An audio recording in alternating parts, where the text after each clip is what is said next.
Hello. How are you today?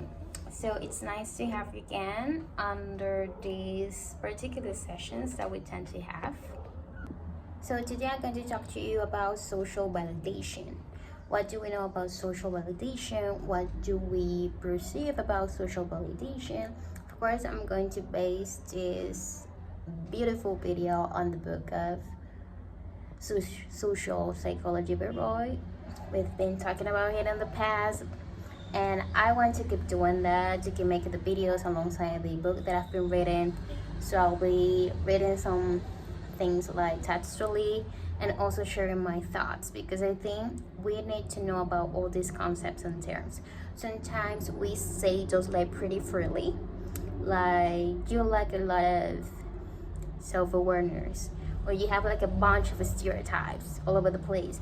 You are biased, and then we tend to judge, and we don't even know those terms. What do they mean? What do they portray or want to focus or tag that person specifically about? So we need to know this before just pointing it out, using the word so lightly. I think that is one thing that humans make a big mistake about, using the same words that we invented, each term's definition and investigations of each one of them, and using it in a lightly way, even though we have all this baggage, even though we were the ones who created the languages, started using them in order to communicate, and we said like, no way, we cannot use the word so lightly. Yes, we're still humans. We're going to use whatever word we have to say without thinking too much about it. But these particular ones, when you're pointing out on someone, you need to point it out and know a bit more of what this term or word means. So people frequently use the beliefs, attitudes, and actions of others, particularly similar others, as a standard of comparison against which to evaluate the correctness of their own beliefs, attitudes, and action. Remember that we were talking about the biases and stereotypes, and if you haven't watched the video, go here on the channel and you will know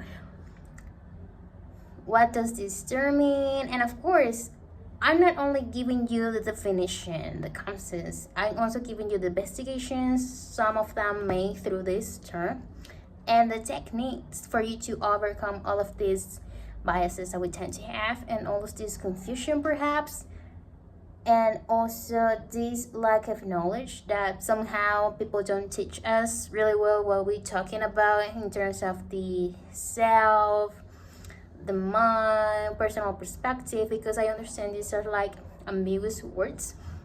When we talk about the self, it could be numerous things, because it implies directly the human part, and it directly implies subjectiveness.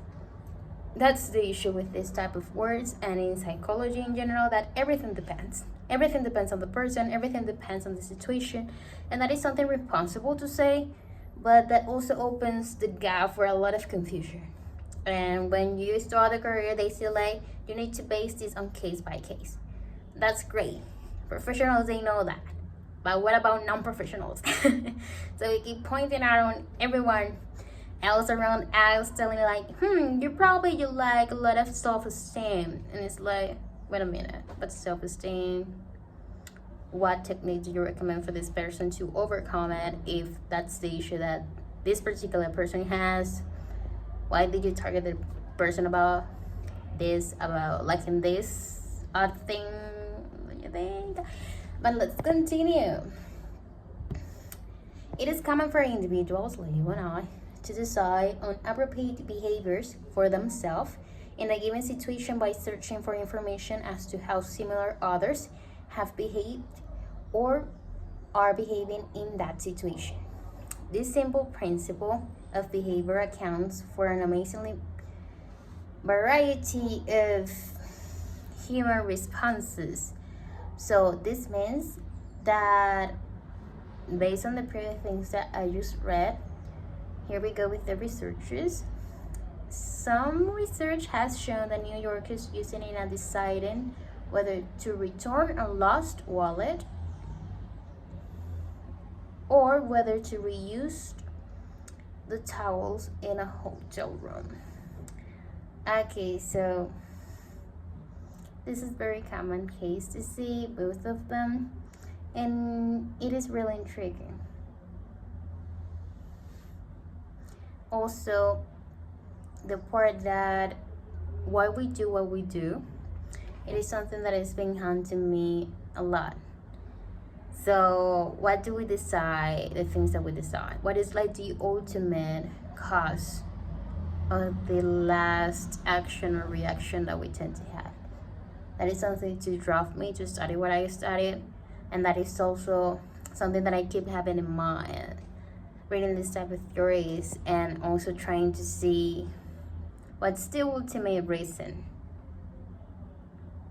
And of course, here we'll also use the same term, it depends. Sure, it depends on the environment, and depends on the current situation that we're at right now, what we do as a role, if we are students, if we live with our family, if we live by our own.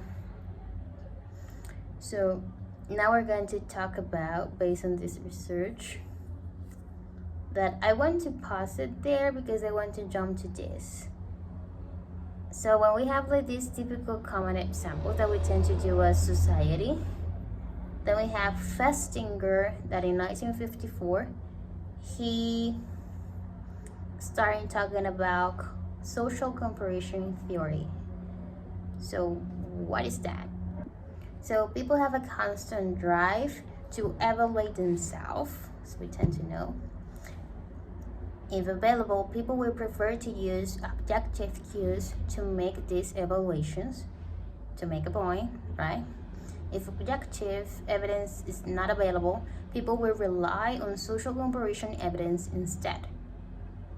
And when seeking social comparison evidence for self-evaluations, people will look to similar others as the preferred basis for comparison.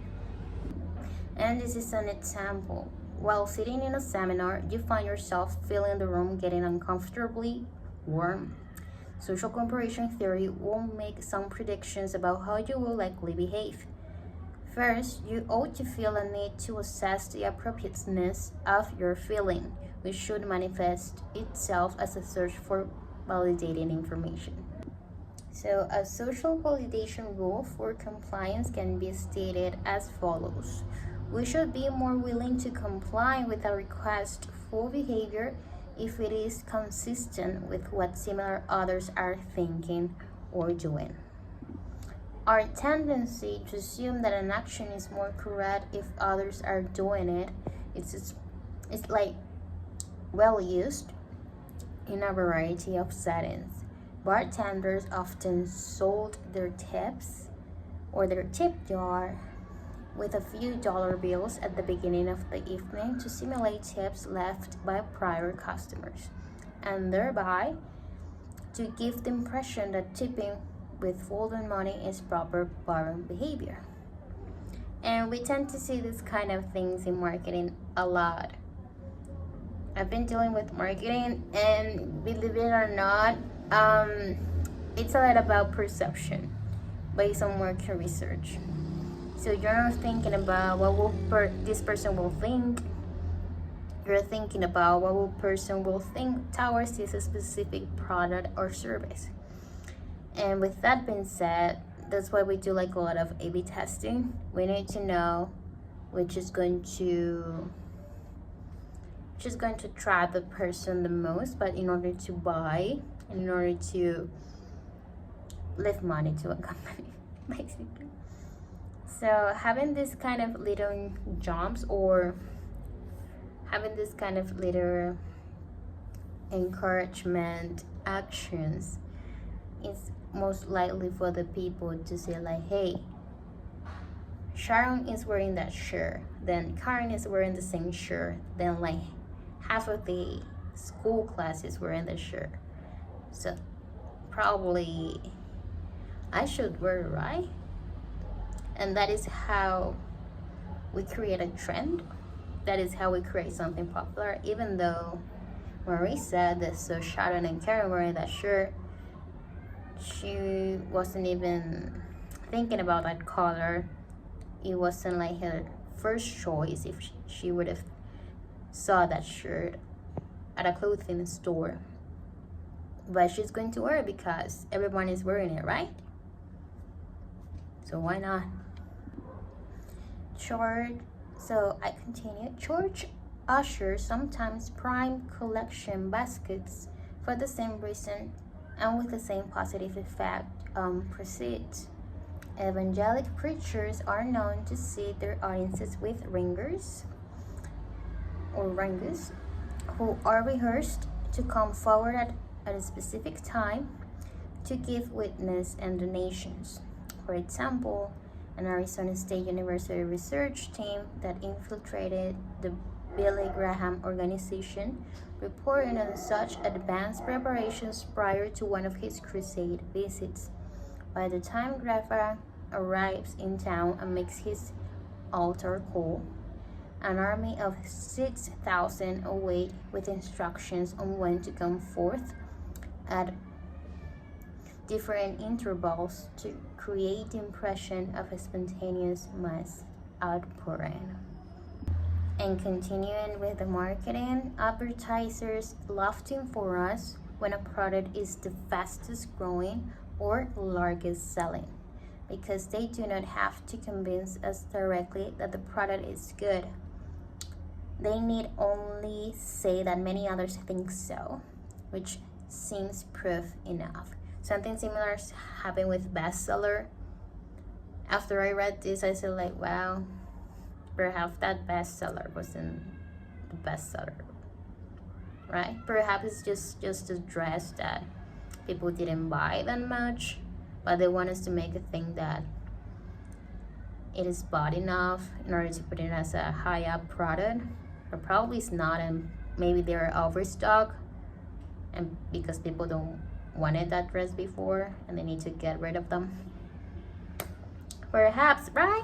So reading about that, that's why we need to read about these type of things. But it's only assumptions and a score based on this book, which is letting us think. Have you ever came across this type of marketing techniques that then you realize it was just marketing? For example, when they tend to high up a lot of like a price of a product, but they have like the discount. So before it was $3.99, now it's just only $59.99. So it's such an amazing discount that is pretty good. Even way good to believe, right? But what do you think about it? Have a crime across something like that? Well, let's talk about the tactic. What do we know? What do we do in order to just spot this? What are we going to do about it as well? One tactic that compliance professionals use to engage the principle of social validation has been put to a scientific test called the list technique. It involves asking for a request only after the target person has been shown a list of similar others who have already complied. Reagan in 1982 conducted several experiments in which college students or homeowners were asked to donate money or blood to charitable, just to non-profit causes.